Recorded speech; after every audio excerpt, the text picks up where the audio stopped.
በመጀመሪያ የገመድ ጅራፍ ሰርቶ ወገብረ መቅሰፍተ ጥብጣቤ ዘሐብል ይላል። ከገመድ ጅራፍ ሰርቶ በዚያ እየገረፈ እንስሳቱን በሬዎቹን በጎቹን እና ርግቦቹን እነዚህን እንዳስወጣ ይናገራል። ሰዎቹን ግን አላስወጣቸውም። በመጀመሪያው የማጽዳት ስራ። በሁለተኛው በአጽሖተ ቤተ መቅደስ መቅደሱን ባነጻበት ስራ ግን መስዋዕቶቹን ብቻ ሳይሆን ወይም ለመስዋዕት የሚቀርቡትን እንስሳት ብቻ ሳይሆን ሰዎቹን አስወጥቷቸዋል። በ30 ዓመቱ መቅደሱን ሲያጸዳ ለመስዋዕት የሚቀርቡትን እንስሳትን አስወጥቷቸዋል። በሁለተኛው መቅደሱን ሲያጸዳ ግን ለመስዋዕት የቀረቡትን ለመስዋዕት የሚቀርቡትን ብቻ ሳይሆን ሰዎቹንም አስወጥቷቸዋል። እነዚህ የራሳቸው በጣም ብዙ ነገር ማሳየት የሚችሉት ነገር ስላለ ነው። የመጀመሪያው እንስሳቱን አስወጥቶ ሰዎቹን ያላስወጣበት ምክንያት ለማስተማር ነው። መጀመሪያ ለማስጠንቀቅ። እንስሳቱ ማለት የእኛ ጠባይ ምሳሌዎች ናቸው። መስዋዕት ሆነው የሚቀርቡት የእኛ ጠባዮች ምሳሌዎች ናቸው። መስዋዕት ሆነው የሚቀርቡትን ማስወጣት ማለት ሰዎች መስዋዕት ከመቅረባቸው በፊት የሚኖራቸው ማንነት እሱን መገሰጽ ማለት ነው። ጅራፍ ያስፈልገው ለዚህ ነው። የገመዱ ጅራፍ ያስፈልገው እንስሳቱ የሚወጡት በጅራፍ ስለሆነ፣ በጥንቱ ጊዜ የሚነዱት በጅራፍ ስለሆነ፣ የሚወጡትም ተገርፈው ስለሆነ በዛ ምክንያት ጌታችን መድኃኒታችን ኢየሱስ ክርስቶስ ከገመድ ጅራፍ አበጅቶ እንስሳቱን አስወጥቷል። በጎቹን አስወጥቷል፣ በሬዎቹን አስወጥቷል፣ ርግቦቹን አስወጥቷል። ነገር ግን ሰዎቹን ምንም አላላቸው። እንዲህ ብቻ ነው ያላቸው፣ የአባቴን ቤት የንግድ ቤት አደረጋችሁት የሚል ቃል። በመጨረሻ ቤተ መቅደሱን በማጽዳት ዘመቻ ግን ጌታችን መድኃኒታችን ኢየሱስ ክርስቶስ የተናገረው እንዲህ የሚል ቃል ነው። የአባቴን ቤት የሌባ የወንበዴ ዋሻ አደረጋችሁት የሚል ቃል ነው የተጠቀመው። የመጀመሪያው የንግድ ቤት አደረጋችሁት የሚል ነው። መስዋዕቱን የሚመለከት ነው። ይሸጡ ይለወጡ የነበሩትን እንስሳትን የተመለከተ ነው። በሰው ልጅ ሕሊና፣ በሰው ልጅ ልቡና፣ በሰው ልጅ አእምሮ ውስጥ ነግሶ የነበረውን እንስሳዊ ጠባይ፣ የከብቶችን ጠባይ፣ የርግቦችን ጠባይ፣ የበግነት ጠባይ፣ እነዚህን ጠባያት ነው አስቀድሞ የገሰጸው ጌታ።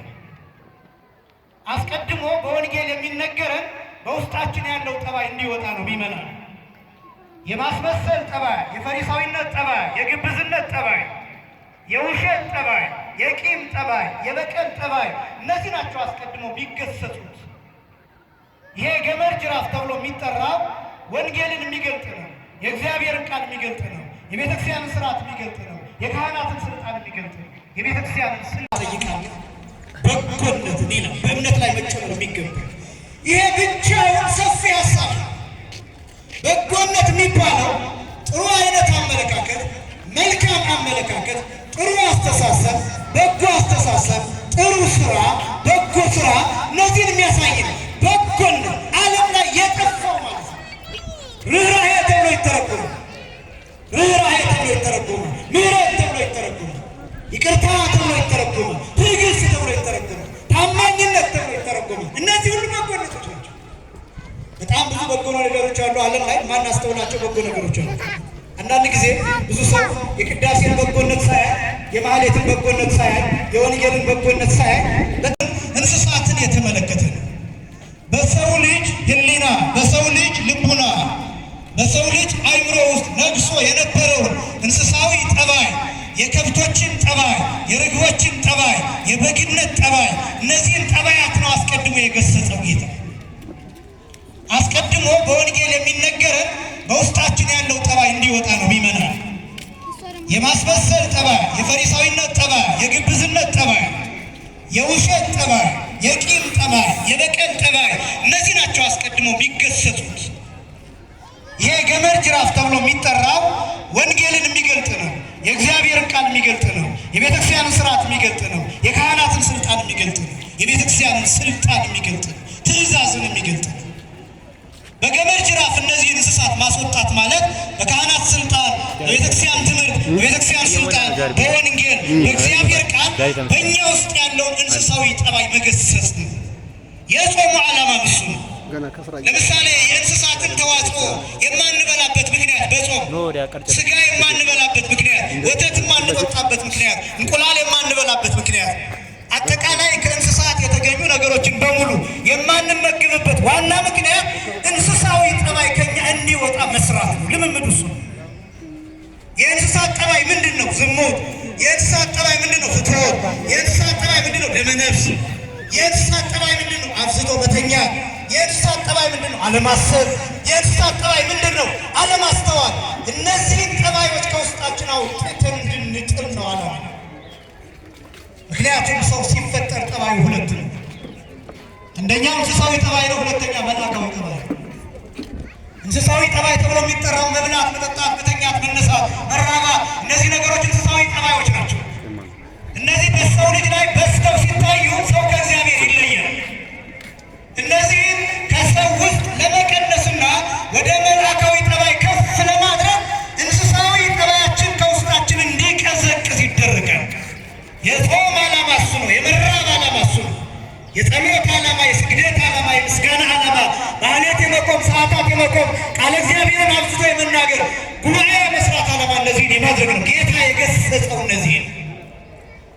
ነገር ግን እነዚህ ነገሮች ተገስጸው ከውስጣችን የማይወጡ ከሆነ መጨረሻ ላይ እኛ እንወገዳለን።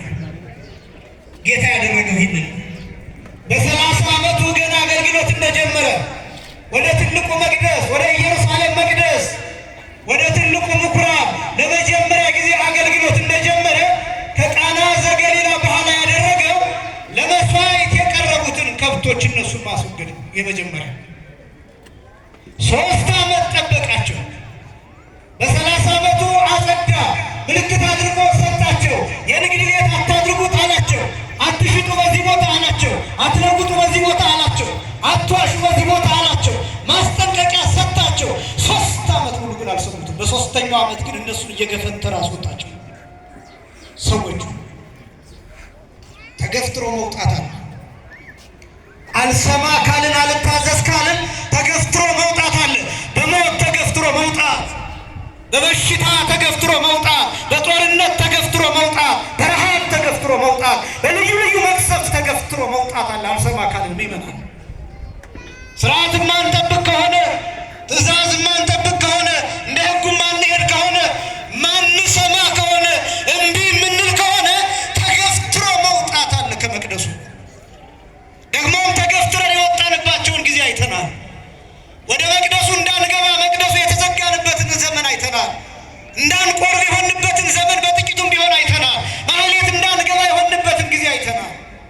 ሰላምታ እንዳንሰጣት፣ አብረን እንዳንበላ፣ አብረን እንዳንጠጣ የሆንበትን ጊዜ አይተናል።